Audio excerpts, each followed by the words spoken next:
for this first shot, I used 2 green screens. One that I draped over some PVC pipe propped up on some tripods. That was for the foreground, and then I had one in the background. Then I filmed 2 separate shots. One of me stepping over that green screen in the foreground onto a table, and then a second shot of just the TV.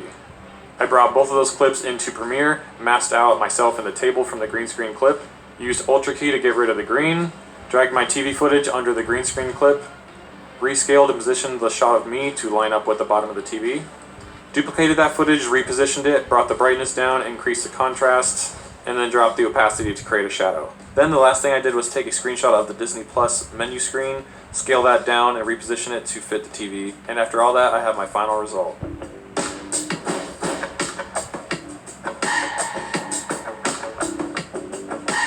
For this shot, I filmed 2 different clips, one with the hammer attached to a string and hanging in front of a blue screen, and the second of me acting out the motion. In Premiere, I masked around the hammer, getting rid of the string, used Ultra Key again to get rid of the blue, dragged the footage of me underneath the clip of the hammer, and then keyframed the rotation and the position to match up with the movement of my hand, giving me the final result.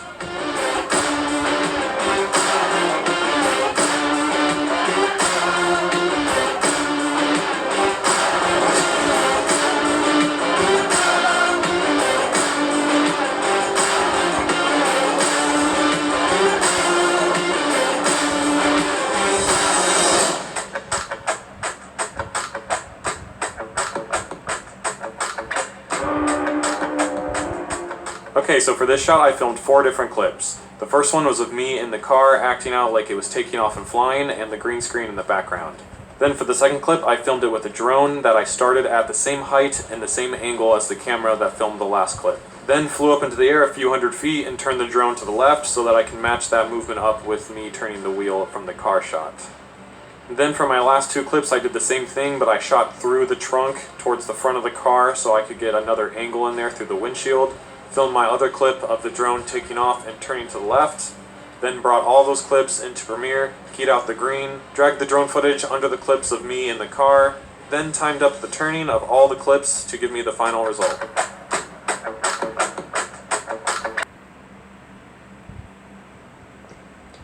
Well, that's a really good question. You know, I've got a little over 200 days in space, and let me tell you that failures happen, and the one thing I learned is that the best way to react to a failure is to be ready for it in the first place. And everything we do up here involves a lot of planning and having backup systems and methods to handle things. When I first arrived at the space station on the Soyuz, our automatic docking system failed, and we were trained and equipped to bring it in manually, and we did that.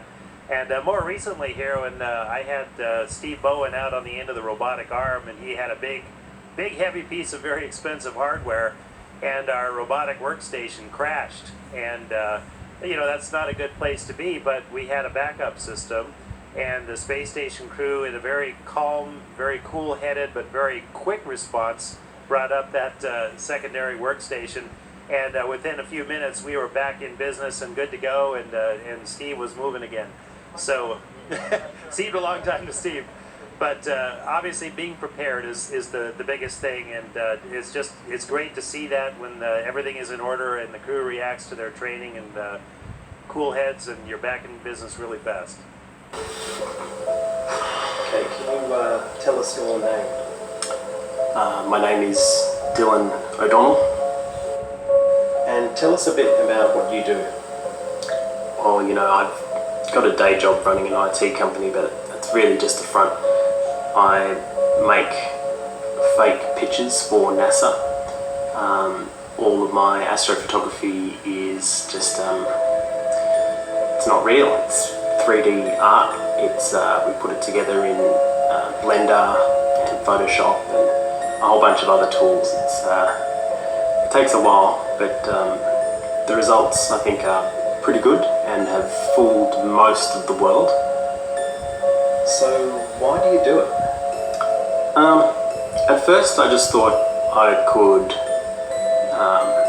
you know, get a few more likes on Instagram, get a few more likes on Facebook, and after a while though it became addictive, you know, the money, the women, the fame, I just couldn't get enough of it. I was buying fast cars, really living that astrophotographer lifestyle, and it's really hard to stop once you're in it. So they kept paying me money, and NASA kept sending me the files, so I kept perpetuating their myth about space. You know, none of it's real. And how do you do it exactly? So NASA sends me the files. They'll send me like 3D models. They'll send me like computer-generated star backgrounds. They send us all the assets, and then we can put them all together and generate these images of the universe. So is this widespread? Are there other astrophotographers doing this? I mean, we're all in on it. Like, you know, all the big guys: Christopher Gove, Theory of the Gold, Martin Pugh, Mark G, Galactic Hunter, Chuck, Astro Backyard. You know that You got guy? Astro Backyard? Yeah, we're all in on it. Yeah, you see how he's wearing a NASA shirt? Yeah, we get that shit for free. I mean, sometimes we have to coordinate and like get on a Skype call and download all the latest assets together and go over what we're going to do and how we're going to release it. Yeah, it's like a global cabal, really. Hey, Trevor, chap. Yeah, you get those files? Yeah, they look pretty good, don't they? I reckon we can work with those. So, do you want me to release first, or yeah, maybe you? Yeah. All right. Yeah, I can do that. Yeah, no worries. And why are you exposing all of this now? You know, I didn't want to expose it, but one day I posted a video and one of my astrophotography tutorial videos, and someone left a comment, and they told me that they were onto me and that space was fake, and I realised at that point that I'd been exposed and I couldn't really continue. People are starting to wake up. So I just had to, so I guess I just wanted to come clean, and I know that's the end of this lifestyle, but I think it's the right thing to do. Okay, well, thanks for your time, Dylan. Okay. Check this out. Completely hollow. Okay, that's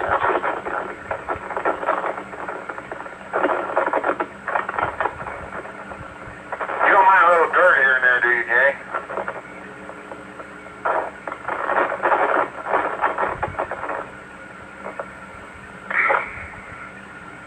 No.